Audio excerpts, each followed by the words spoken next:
What is up, YouTube, and welcome to this Spider-Man No Way Home trailer breakdown. It's been a long wait with leaks upon leaks upon leaks, but it is finally here. As the official Twitter account said, shout out to the real ones who watched the official trailer and not the leak. In case you have totally forgotten what happened at the end of Far From Home, I mean, who hasn't been watching that movie every few months? Just me? Hey, it's probably my favourite MCU movie. Spider-Man's identity has been revealed by J. Jonah Jameson. Mysterio had gained control of Iron Man's glasses, drones, and, well, all of his tech after being bested by Peter on the Tower Bridge. Mysterio did make it look like Peter had actually killed him and revealed that to the world. Personally, I think he might have a way of coming back, but that is for the future. Of course, many of us thought that Matt Murdock would be the one defending Peter in court. We had the whole drama with the Daredevil rights, and this could still happen, but it doesn't show up in the trailer. And well, considering Jennifer Walters has her own Disney Plus show, if I had to come down to earth, it probably would more likely be her. But come on, Marvel, give us Spidey Devil. Everyone knows Peter's secret with J. Jonah Jameson exposing him like a T-channel, and I love how there are just mad fake rumours that he can hypnotise women.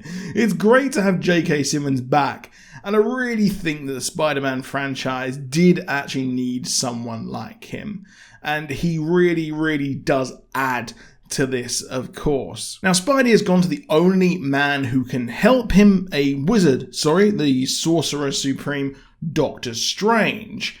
Now, there is some weird things going on, as it does seem like Doctor Strange could be possibly the one who is actually the villain. I'll get into this in a bit. So, Peter does say that he's going to go to the only person who can help him, and he looks up at the Halloween lights with the cape. Now, that's really interesting, and it might be him thinking, oh yeah, Doctor Strange can help me, but those lights looked very ominous. Now, of course, I love how his house has just a load of snow on it, like he hasn't fixed it since Hulk crashed through it in Infinity War or something, or he's just been going ham with the spells, or maybe he found out about the sacred timeline and went all nihilistic. I love how Wong also dips for a holiday, or possibly something else to set up in Shang-Chi. Wong also dips for a holiday, or possibly something else, which is just set up for Shang-Chi, which is as I've seen it, so I won't say anything more, or it might simply be going to pop up in that movie. Also, that wink.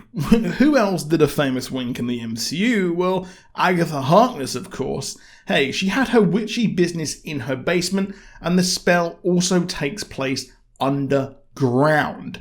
So we also have the spell kick off, and we have some weird rune things. The symbols look eerily similar to the protection runes that we had in WandaVision. Now, Peter begs him for a spell to get everyone to forget he's Peter, or mainly specific people. And Wong says don't cast that spell, and wink was really funny. However, this story is one of the most infamous, divisive, and hated storylines in Spider-Man history. In the comics, Spider-Man was revealed during the events of Civil War. Well, his identity was, leading him to be a target, or at least Aunt May, be a target by the assassins, and she's shot by assassins involved with Kingpin, thus setting up one more day. Spider-Man was desperate to bring back his old life, and with Aunt May dying, he asked Tony Stark for help, who him, along with others like the High Evolutionary and Doctor Strange, even sending him back in time doesn't work, and May is still dying. However, we do have Mephisto appear, who offers Aunt May a life in exchange for Peter and Mary Jane's marriage. After this, he wakes up and his life is changed, being not married, and Harry Osborn is back alive, having spent some time in Europe. Of course, this trailer is just showing a general theme, and frame-by-frame breakdowns almost give zero clues, as they love to hide things, or take things out, or add things, or edit things, so we don't know exactly what's going on. Now, they do, like I said, change that, so we can speculate what some of it actually means. So, could that actually be Mephisto? I mean, it is a lot more plausible than the WandaVision hexagon signs, which I did get a bit carried away with. But of course, Mephisto did have a huge connection. So it is a very strange one. And I did also think maybe it could even be Wanda, but I don't want to get into the whole Mephisto thing, but it does look like it could be. Now, Peter won't just lose his 5-star wanted level, but Ned will forget his identity, and MJ too. The movies have been far from the movies and comics that came before, and the MCU is beyond straight adaptations. But considering the rumours that the other Spider-Men, Andrew Garfield and Tobey Maguire in the movie, I expect we will have to deal with the ensuing Sinister Six, and we'll realise that, well, they've had troubled lives keeping this secret, and it's better just to fight and have your friends help you and be a team. Or this could just be simply a soft reboot for them to tell some more traditional Spidey stories. One thing weird is the narration saying that Peter can't live the double life and the whole mention of the multiverse. Seems like this Doctor Strange doesn't know much about that multiverse, but I would be surprised if he doesn't know about the sacred timeline. It does seem like the use of the spell and it breaks the multiverse leading to the collapse that we see, but it looks also like the mirror dimension craziness. But we see the Sinister Six from across the Spider-Verse, we see Sandman behind a wall, Electro with, well, his electric, Green Goblin and that infamous laugh with his bombs which was just too sweet. And of course, hello Peter, Dr. Octavius. Otto Octavius is back. Now, I did hope for a assembling of the Spider-Men at the end, but I'm glad they're saving that. I really do hope that if they're not going to put it in the trailer, that they put that in the actual cinema for a surprise. And I need another Cap holds the hammer moment. Now, overall, this was a really, really good trailer. It doesn't give us too much.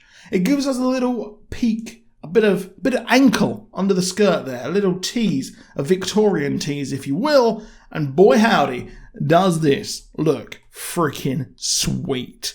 And at the end, of course, it is all sus. I do suspect Doctor Strange. I think many of you do now that we've had a chance to watch the trailer finally and think that he is definitely up to something, or he could be someone else.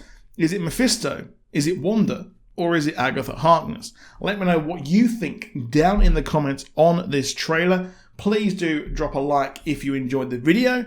And please do subscribe with notifications on. I was going to do a Witcher animated movie video today, but yeah, this is a lot more interesting for today. But I hope to have that out on Thursday. But that is it. I will see you soon. Hope you enjoy the rest of your day. Tell your loved ones you love them. And read some comic books. I'll see you soon. Goodbye.